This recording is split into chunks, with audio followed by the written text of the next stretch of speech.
Wewe. Hey! Foleni. Nifuate foleni vipi bwana? Mimi ndo wa kwanza hapa. Wewe ndani humo. Mimi na mizigo yangu.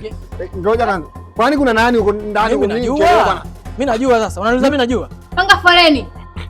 Yaani panga foleni, sio tuna foleni. Mjinga, mambo yatoke bwana huyo. Fanya haraka huko ndani. Mwenye nyumba ndo anataka hiki choo, kwa nini kimefungwa? Kwa nini kimefungwa hiki? Wewe fanya haraka huko mama yangu, mizigo inataka kushuka. Toba. Wewe bwana, hatuvunje lango huo. Tutavunja. Kuna kuendea tunavunja. Sasa ifa bubu wewe.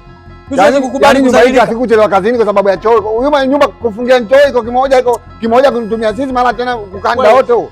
Utaama huko. Basi toka basi tusikilize. Mimi ndo wa kwanza. Nini wote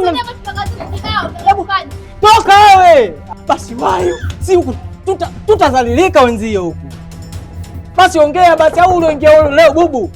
Wewe uko choni. Bubu wewe bana, humu nyumba hii kuna bubu. Wote si nzima kutupiga kelele. Zidiwa ndugu yangu. Yaani angejua ninavyojisikia angetoka. Ungekuwa hapa ungejenga nyumba yako. Toka. Mjinga, toka. Nenda huko. Mjinga. Wenda kuja kukupiga, toka. Kitu kama basi. Wewe baba yako baba mwenye nyumba wewe. Mjinga na wewe. Yaani kufunga kufuli pale. Hawafungu choo kimoja na nyinyi mnaingia huko. Na wewe toka huko.